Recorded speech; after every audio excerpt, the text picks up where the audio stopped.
دیوبند الوداعی ترانے، خبریں، نعت نظم، بیانات، آواز کا سفر، مکالمے، ڈیبیٹ، پروگرام وغیرہ وغیرہ کی خوبصورت اپڈیٹ حاصل کرنے کے لیے ابھی یوٹیوب چینل محاسن اسلام کو سبسکرائب ضرور فرمائیں۔ بیل آئیکن پر کلک کرنے سے آپ کو ویڈیو بر وقت مل جائے گی۔ السلام علیکم ورحمۃ اللہ وبرکاتہ۔ ناظرین و سامعین، استقبال ہے آپ کا یوٹیوب چینل محاسن اسلام پر۔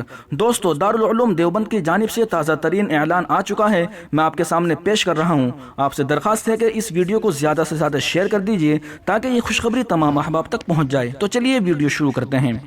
لاک ڈاؤن کی وجہ سے جو تعلیمی سلسلہ منقطع تھا، اب حکومت اتر پردیش کی تازہ ہدایات کی روشنی میں دارالعلوم دیوبند کی مجلس تعلیمی منعقدہ 30 جمادی الاخر سن 1442 ہجری مطابق 13 فروری 2021 نے فیصلہ کیا ہے کہ 10 رجب سن 1442 ہجری سے تعلیمی سلسلے کا آغاز کیا جائے۔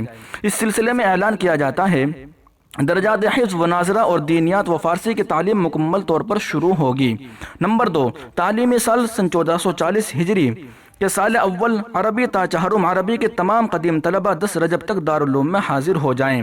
انہیں ان کی پڑھی ہوئی کتابوں کو دوبارہ یاد کرایا جائے گا۔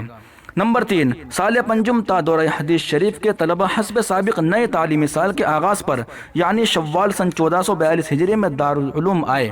نمبر 4، تمام طلبہ اپنے سرپرستوں کی اجازت کی تحریر ساتھ لے کر آئیں، جس کا نمونہ ساتھ میں شائع کیا جا رہا ہے۔ نمبر 5، آنے والے تمام طلبہ کو کووڈ-19 سے متعلق حکومت اور محکمہ صحت کی طرف سے جاری کردہ ہدایات کی پابندی کرنی ہوگی۔ نمبر 6، آنے والے طلبہ ماسک لگا کر سفر کریں۔ یہ اعلان ہے ادارے کے محتمم حضرت مولانا مفتی ابو القاسم نعمانی صاحب کی جانب سے۔ تو دوستو، اجازت نامہ کیا ہے دارالعلوم دیوبند کی جانب سے جو شائع ہوا ہے وہ بھی میں آپ کے سامنے پیش کر رہا ہوں۔ بخدمت حضرت محتمم صاحب دارالعلوم دیوبند، السلام علیکم ورحمۃ اللہ۔ موضوع: بچے کو دارالعلوم دیوبند میں رہ کر تعلیم حاصل کرنے سے متعلق اجازت نامہ۔ عرض خدمت یہ ہے کہ میں اپنے بچے کو دارالعلوم دیوبند میں تعلیم حاصل کرنے کی اجازت دیتا ہوں اور اسے دارالعلوم میں اپنی رضامندی سے بھیج رہا ہوں۔ میرا بچہ کووڈ-19 سے متعلق تمام رہنما خطوط پر عمل کرے گا اور اس سلسلے کی جملہ ہدایات یعنی سماجی دوری اور ماسک وغیرہ کی پابندی کرے گا۔ اگر خدا نخواستہ وائرس سے انفیکشن کا کوئی واقعہ پیش بھی آ جائے تو میں ذاتی طور پر اس کا ذمہ دار ہوں گا اور ادارے کو اس کا ذمہ دار نہیں ٹھہراؤں گا۔ لہٰذا حضرت والا سے گزارش ہے کہ میرے بچے کو دارالعلوم میں رہ کر تعلیم حاصل کرنے کا موقع بہم پہنچائے۔ والسلام۔